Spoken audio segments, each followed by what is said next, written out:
Hello and welcome to a SmurP video, and today we are looking at X of Swords chapter 13 of 22, and this is Marauders issue 14.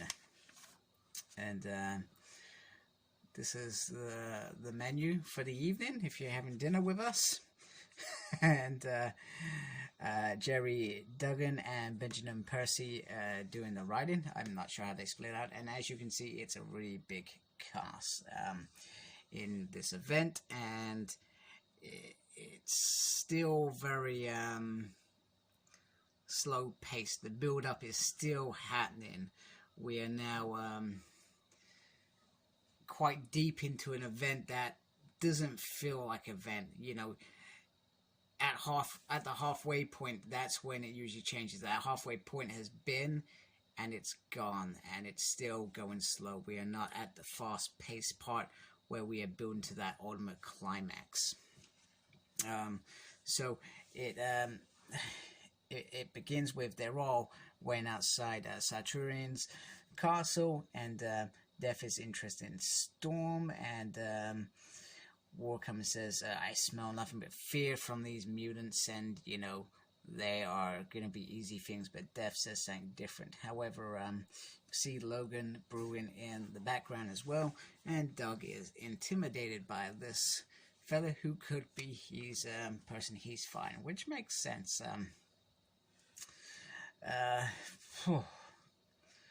So Logan and Storm's conversation is pretty short and sweet, and pretty much it's get the job done, I guess. Don't miss. So they're concluding something that we find out later in the issue, and I probably didn't realize it until just now what it meant. They are given some placement cards of where they're going to be seating.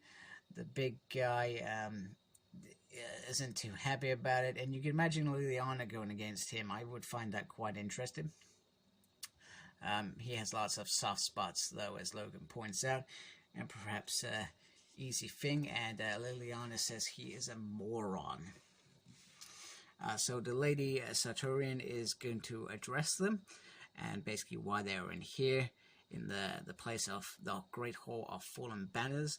It is pretty much there is no violence here. That is for tomorrow.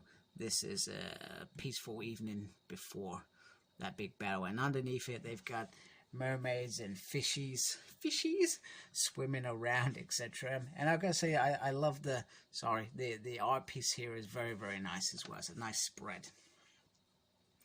And these are represents from Otherworld, although Famine still isn't happy about Dryden being referred to as a place. She just says, well, we've conquered that, we're going to conquer the rest. Now let's get on with this. She wants it over, or I think it's a she wants it over, so they can move on and get on with the conquering. And Wolverine says, Braddock, this is his fault, and he quite elegantly says to him, why can't you just take one for the team? Go give her a good seeing to, and we'll all be fine. She's not interested. And he says, you know, he's a married man, and Betsy, Wolverine and Betsy have been long-term teammates and friends. And she says some of us take our commitments seriously. So a little bit irritating at this point. Yeah, that's pretty much it. Wolverine knows that this is going to be a death bath, and a percentage of them could lose, which he is irritated about, completely about.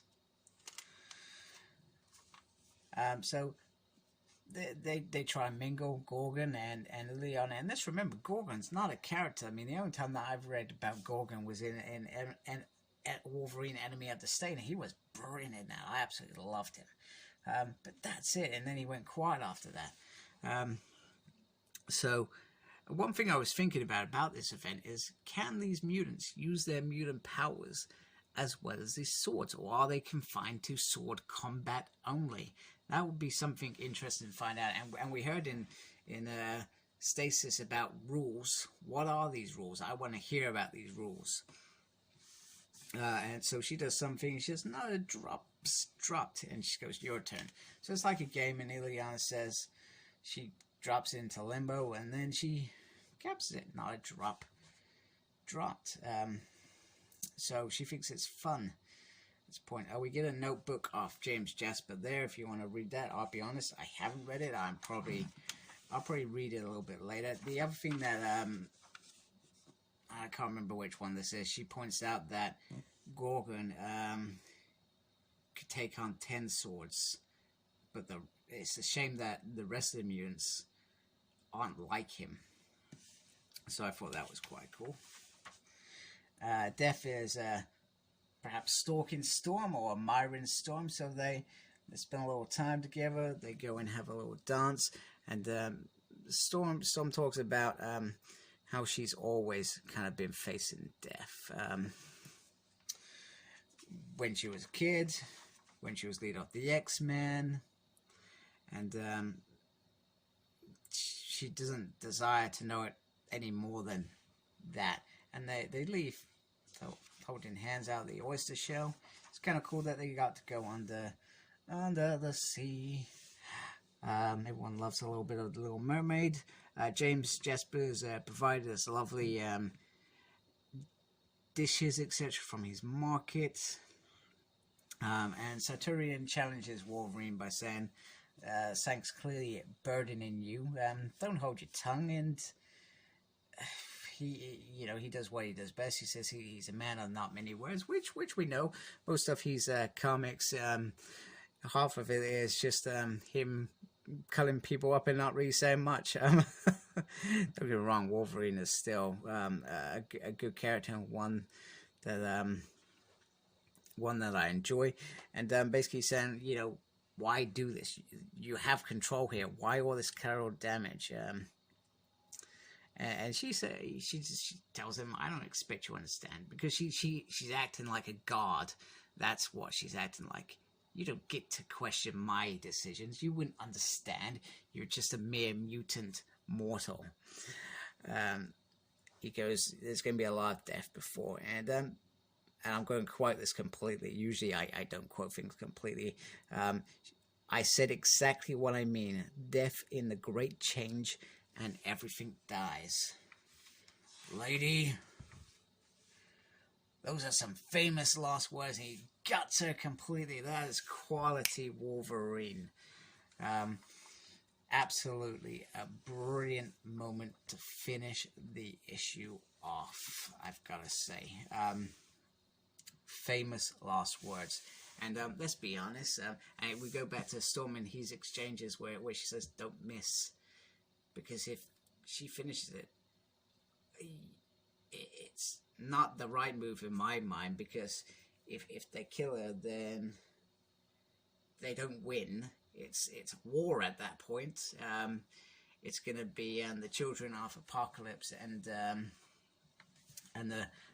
meth, which are going to probably be released towards the end, and it's going to be a massive, crazy battle. I can only imagine.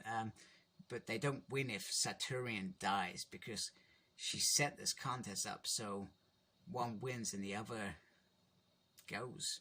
Now, if the X-Men lose at that point, well, they lose for real. But if they win, then there's a real opportunity for them not to have to face the children of Apocalypse and Earth in Genesis.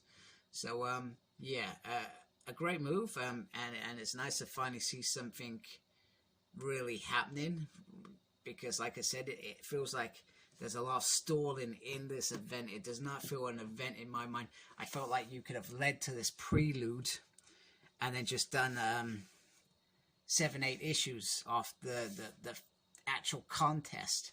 Do you know what I mean? Like if we think about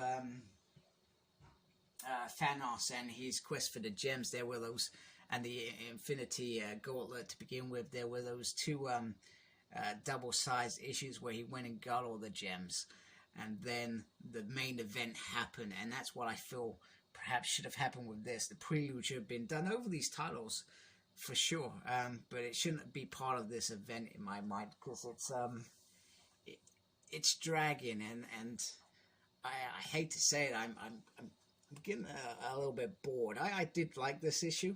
Like I say, I didn't like it. There were some moments, but I see why it had to happen. But it could have simply been avoided. But then maybe again, I've got used to events without enough story to read, and I've got into that phase. I mean, we remember Chris Claremont is one of my favorite runs that 20 years or whatever it was he was doing.